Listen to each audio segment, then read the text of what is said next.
शिंदे आणि सतेज पाटील यांच्याशी बोलणार आहेत।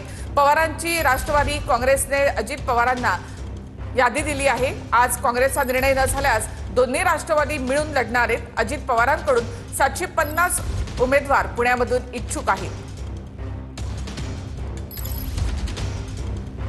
अधिक माहिती आपण घेऊयात आमचे प्रतिनिधी प्रदीप कापसे यांच्याकडून। प्रदीप, दोन राष्ट्रवादी एकत्र येण्याची काही घोषणा या ठिकाणी होईल की मग काँग्रेसही त्यामध्ये सहभागी होईल?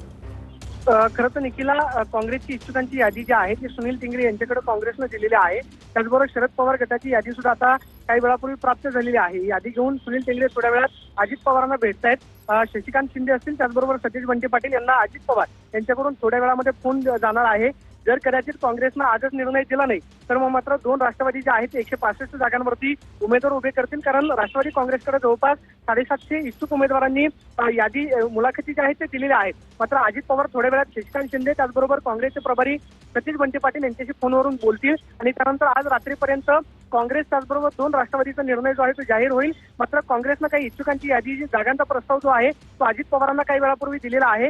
थोड्या वेळामध्ये अजित पवार आणि सुनील टिंगरे यांच्यामध्ये बैठक होईल आणि त्यानंतर अजित पवार जे आहेत ते शशिकांत शिंदे आणि सतीश बंटी पाटील यांना फोन करतील। मात्र आज रात्रीपर्यंतच पुण्यामधलं चित्र जे आहे ते स्पष्ट होईल। जर कदाचित काँग्रेस राष्ट्रवादी सोबत आली नाही तर मग मात्र दोन राष्ट्रवादी जे आहेत ते मिळून 165 जागांवरती निवडणूक लढवताना आपल्याला पाहायला मिळतील। नक्कीच, धन्यवाद प्रदीप एकूणच माहितीबद्दल। तर अजित पवार, शशिकांत शिंदे आणि सतेज पाटील यांच्याशीही बोलणार आहेत आणि त्यानंतर पुण्यामध्ये चित्र स्पष्ट होईल।